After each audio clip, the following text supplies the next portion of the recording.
nós vamos ter a apresentação Gestão Financeira, a palestra Análise sobre a Reforma Tributária, medidas que as empresas devem tomar para aumentar seus resultados, por Salésio João de Souza, professor universitário e consultor em gestão empresarial. Salésio, sinta-se à vontade.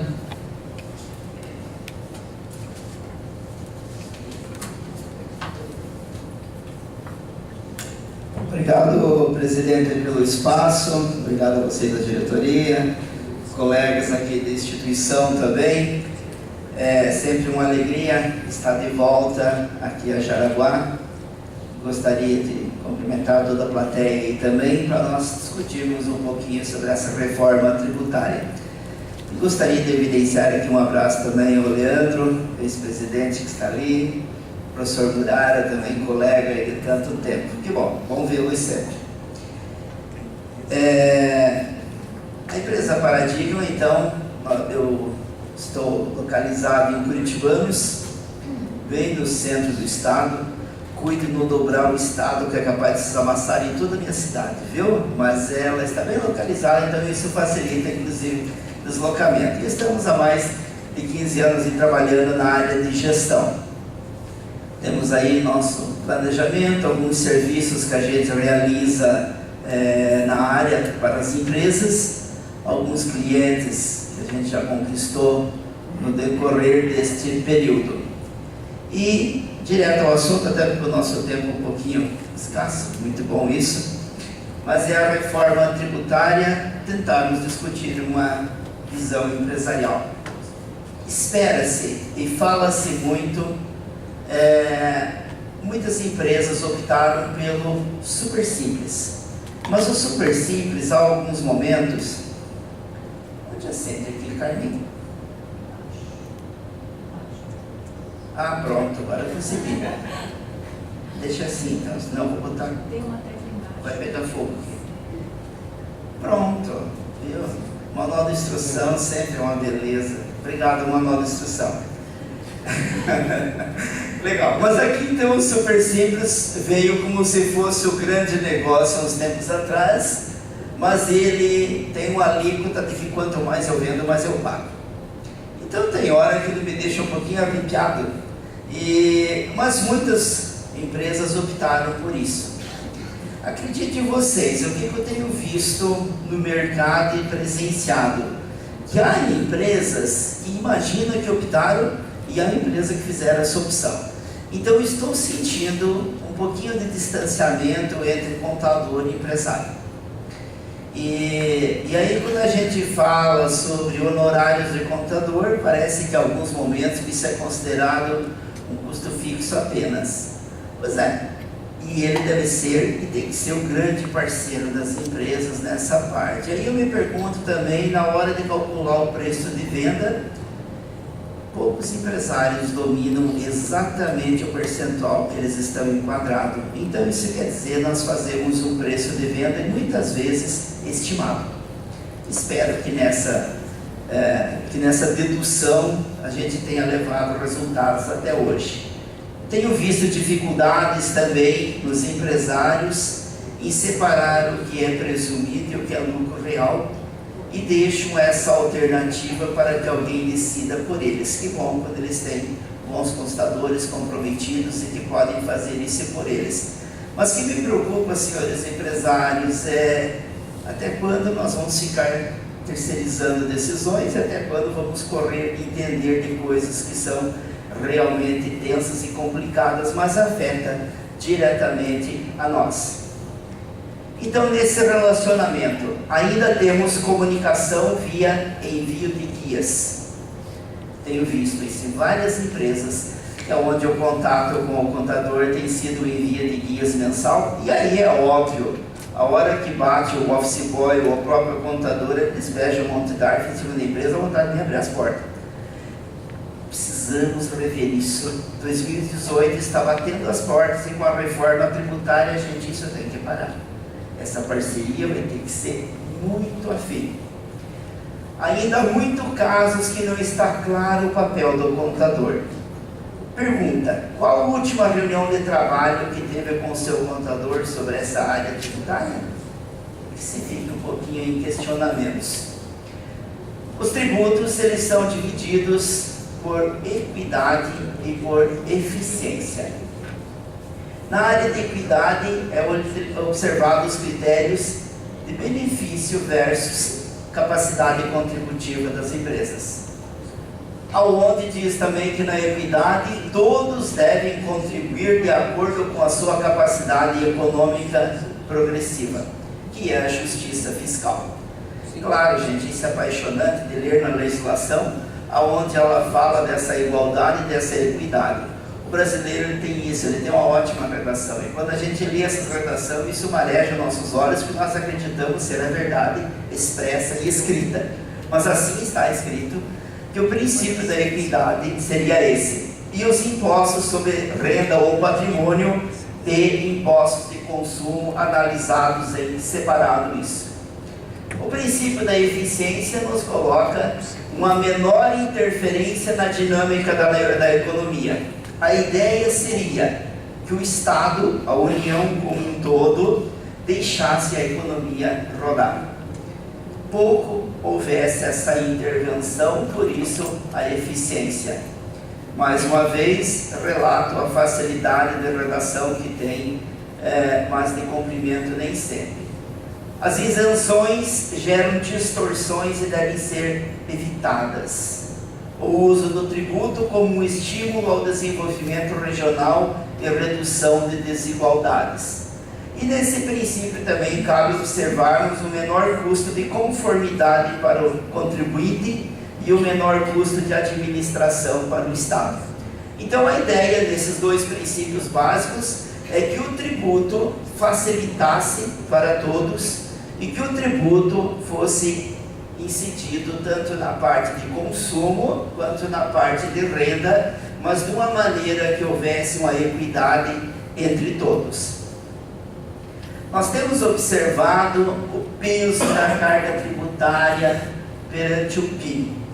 Aqui nós temos números de 2015. 2016 já saiu, mas com o nome de preliminar, por isso eu ainda não evidenciei aqui. Número oficial, nós temos o Brasil hoje com a carga de 32,7% do PIB, é só transferências governamentais. Então a diferença de 100 nós temos em industrialização, prestação de serviço, comercialização. Aonde desses 32, 22 fica para a União, 8 para os estados e 2 para o município. Então a União fica com 68, a fatia dela, 25 para o estado e 6 para os municípios. E nós estamos vendo uma grande conversão de trabalhos efetivamente voltados aos municípios, para que eles atendam na base, mas o repasse não tenha acontecido. Então isso quer dizer que nós estamos com um grande desequilíbrio, e agora há pouco eu falei de equidade. Eu acho que eu me enganei na hora que eu coloquei, mas vamos manter. A carga tributária, esses dados são da OCDE, Organização de Cooperação para o Desenvolvimento Econômico. São 33 países, 33 oficiais. O Brasil está batendo a porta já há algum tempo, a gente espera que logo, logo seja aberto isso. O presidente, o ministro Meirelles agora ainda insiste nisso, que ele quer colocar o Brasil para discutir na OCDE. Mas dentro dos países membros, o Brasil está então, com essa carga tributária de 32. Vejam os demais. Então o que nos faz para pensar isso? México é um paraíso, Dinamarca é um desespero, Brasil dá para a gente viver. Então isso quer dizer que os números nem sempre nos apresentam exatamente aquilo que nós estamos evidenciando, mas são números. Se nós temos essa base de números, de dados concretos, inclusive comparativo com demais países, aí eu me pergunto, como será que anda a discussão entre os brasileiros que na reforma tributária vai diminuir o peso dos impostos para as empresas, se o Brasil está considerado perante os demais, os números deles estão entre a média? Então nós temos que ser muito otimistas para nós acreditarmos numa redução tributária. Até porque O relator hoje, que é o deputado Raul, em momento algum, ele considera em seu texto a redução tributária, ele considera em seu texto a reforma, que até eu gostaria daqui um pouquinho, eu já vou passar algumas coisas para vocês verem, e que é a base que nós temos hoje, é essa. A arrecadação tributária por base de incidência em relação ao PIB. Então vocês vejam que nós temos aqui um Brasil comparativo da OCDE com o Brasil, e todos os números nos mantêm, nós brasileiros, dentro de uma normalidade. Nós não sentimos essa normalidade internamente, mas quando nós somos comparados com os demais, a análise que o deputado Raul faz, que é hoje o relator do processo, e os demais deputados também observam isso. Para que mexer se nós estamos dentro de uma normalidade? Continuando isso, nós vemos o Brasil numa posição inclusive confortável, até comparando com os demais países. Por um lado, quem sabe bom, mas por outro nos assusta. Conforme eu disse, nós temos aqui hoje o deputado Raul, que é a ideia dele, que é incorporar CSL ao IR e criar um novo imposto de renda. Extinguir IPI, COFINS, PIS, ICMS e ISS. E com isso ele cria um imposto sobre serviço e um imposto sobre bens e serviço. Então o que nós estamos fazendo? Nós estamos em pleno processo de discussão de uma reforma tributária que é de reduzir a quantidade de impostos. Mas a incidência, a alíquota, não está escrito em lugar nenhum essa incidência. Ela está apenas no coração de cada um de nós que somos empresários e acreditamos que amanhã será um dia melhor. Coloca na competência dos municípios o IPVA, pelo menos alguma coisa de prudente. Vai ser criado o ITCMD, que será da União e dos municípios, que é causa mortes e doação de bens. Hoje, então, nós pagamos essa transferência de intervivos, que é o ITBI, e isso nos custa uma bela de uma fortuna, né? Tanto na área de compra e venda, como na parte de doação. E o IGF, que é o Imposto das Grandes Fortunas, está sendo apenas noticiado pela imprensa em alguns momentos, quando estratégico, em alguns momentos que de interesse da coletividade. Mas o deputado Raul, eu acho que esqueceu desta parte das grandes fortunas, porque evidenciado ainda não está dentro do Brasil que isso vai acontecer, mas há uma esperança sim, e essa esperança ela não pode se extinguir. Aí nos ficam alguns questionamentos, e que eu acho que aqui cabe nós evidenciarmos alguma coisa. Muda a quantidade de impostos? Sim. O que é pesaroso? O cheque é o mesmo, tá certo? Então, em vez de nós recolhermos 8, 10 guias, corre-se o risco de nós recolher 2. Mas ao somar aquelas 8, 10, vai dar o mesmo valor hoje. Então, não está, a luz que está aparecendo para o setor empresarial é uma luz diferenciada do que aquela aguarde que o governo trará para nós soluções. As soluções que estão expostas e o único projeto de reforma tributária que está tramitando nos corredores do Congresso é do deputado Raul. Fora que os senhores estejam um pouquinho mais atualizados que eu nesse processo. Mas o que eu estou enxergando isso, senhores empresários, diretoria aqui presente? 2018 precisa ser um ano diferente. O peso no Brasil está cada vez mais pesado, né?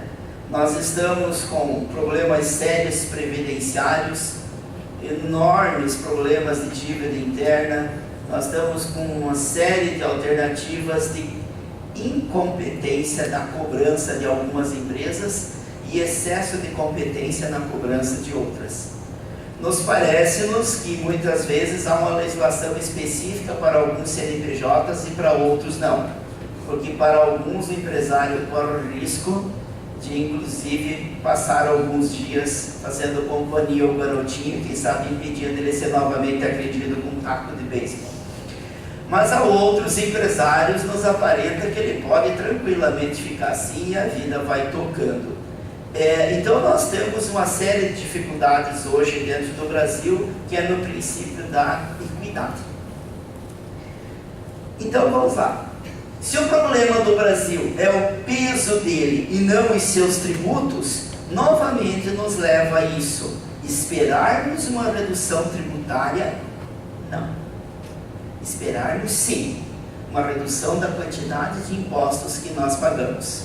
Agora, há não muito tempo, questão de no máximo 30 dias, nós estávamos com essa discussão com o auditor do Estado, nesse sentido. Qual é o papel então do empresário? Aonde que nós ficamos nisso? Pagando a conta. Pagando a conta. E aí chega alguns dias dos meses que a gente não quer que chegue, né? Tem aqueles impostos mais pesados, com os vencimentos mais pesados, e nos dá uma sensação que nós gostaríamos daquele dia pegar um impulso e nós saltarmos na frente do calendário e pularmos essa data. O que fazer então? Enfim, o Estado não tem muitas alternativas para nós, e eu não vi muita coisa vindo do auditor nesse sentido.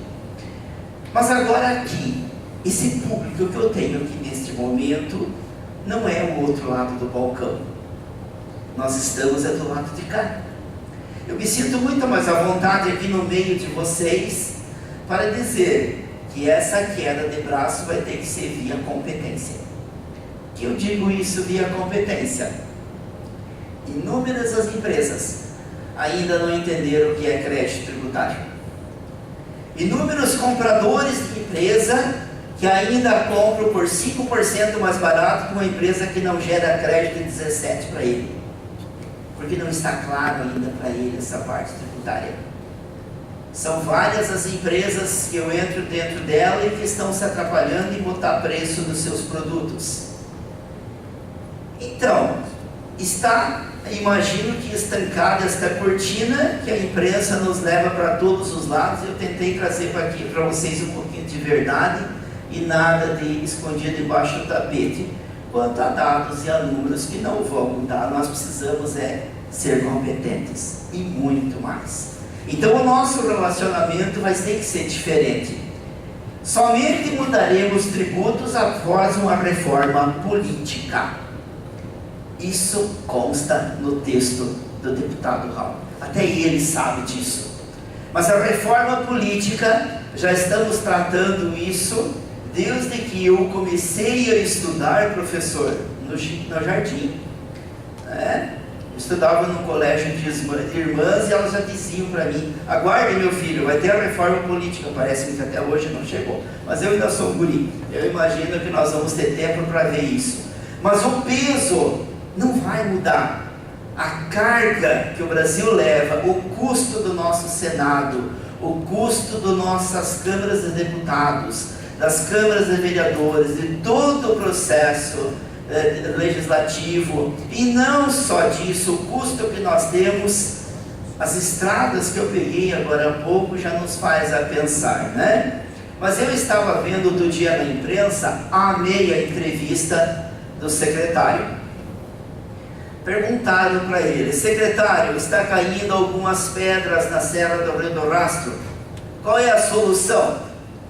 Achei a solução, nós vamos criar um pedágio. Excelente, gente, olha, isso um cara desse merece. Por favor, professor, estude uma maneira de botar um projeto de extensão e dar para ele um prêmio. Ele achou a solução para o Rio do Rastro. Então nós teremos mais um pedágio, quem sabe em breve, que daí para de rolar pedra. Há uma conotação direta entre o caixa e a natureza. Então, com isso, pagando esse pedágio, as pedras não caem. Eu achei legal isso. A natureza está participando do processo. Então, nós precisamos de um Brasil enxuto versus empresas com melhores resultados e um aumento de investimentos. Por isso, gente, a nossa parte é direto contato com o nosso contador. ele precisa ser alguém que ajude na tomada de decisão. Ele precisa ser nosso parceiro.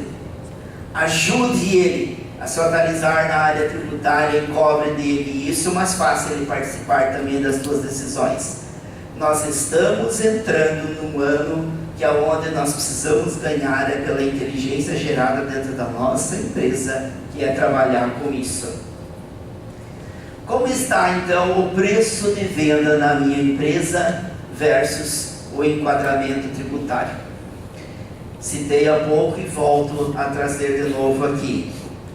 Muitas empresas que eu visito, que eles têm um markup vindo do além. Como que faz a botar preço? Eu boto 35%, eu boto 40%. Como se formou esse markup? Eu não sei, me parece que é hereditário em alguns casos. Eu acho que isso vem de pai para filho e o percentual se mantém. Agora, os custos que nós temos para amenizar este markup não está claro. Porque uma das primeiras informações é essa: qual o custo tributário do teu produto? E aí gostaria de evidenciar alguns ramos de atividade que precisam de alguns cuidados nossos com muito bons olhos. Toda a parte farmacêutica, indústria farmacêutica, químicos, tanto para as pessoas como também para produtos agrícolas. O substituto tributário veio para nós aprender a trabalhar com ele e não para nós perder para ele. Precisamos de um conhecimento diferenciado quando trabalhamos nessa área. Material de construção, por favor, material de construção, evidencie muito bem isso. Quais são os produtos que têm substituto, quais não são? Quais a incidência tributária por grupos, por família de teus produtos e não pela tua empresa num todo? Nós não podemos tratar o cimento como nós tratamos uma peça de cano. Conceitos são diferentes. Observe com muito bons olhos. Supermercados e área de ramos alimentício.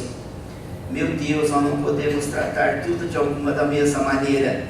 Vemos, e aí é trabalhar com inteligência, muitos supermercados. E aí entendamos nós como consumidor. Ele tem nos direcionado para nós entrar na empresa dele pelo corredor de higiene, limpeza e material de perfumaria, né? A hora que nós entramos por esses corredores, ali é a menina dos olhos deles. E se eles pudessem, os pacotes de 5 kg de trigo e arroz nem deixar dentro do mercado, era o sonho de consumo deles, porque a margem é muito estreita. Então nós estamos num período em que nós precisamos ser bem mais inteligentes em 2018 em tratar por margem. E o nosso produto nós vamos ter que conhecer margem. E esse vai ter que ser o grande negócio, e onde as instituições podem colaborar diretamente com isso, para nós separarmos nossos produtos e conhecer a margem de cada um deles, para que a gente possa tratá-los desta maneira. Nós temos aqui também compras com crédito tributários versus compras sem análise nenhuma tributária, onde eu ganho um desconto daquele fornecedor. Não, eu prefiro comprar fora do estado porque é mais barato para mim, fazendo a conta do frete, os 5% diferencial de alíquota, pode ser que seja, mas daqui a pouco a gente não fez essa conta, né? Então a gente precisa rever isso. E aí, qual o papel das instituições empresariais?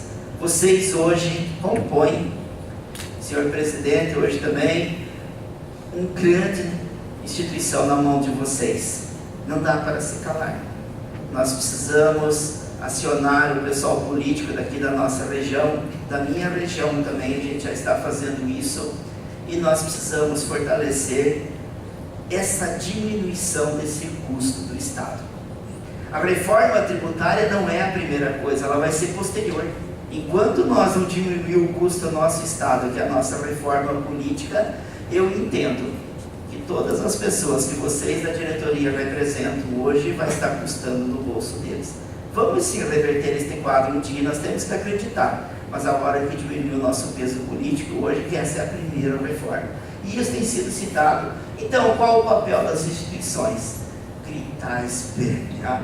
Esse é o grande negócio, porque quem está pagando o preço são os empresários. E o papel da população?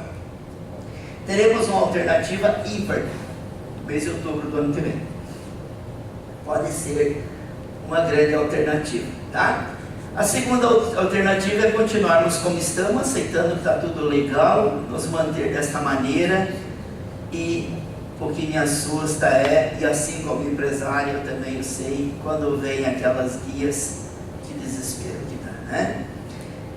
Então nós temos hoje em quantidade, considerando inclusive a área marítima, 74 tributos diferenciados aqui no nosso país.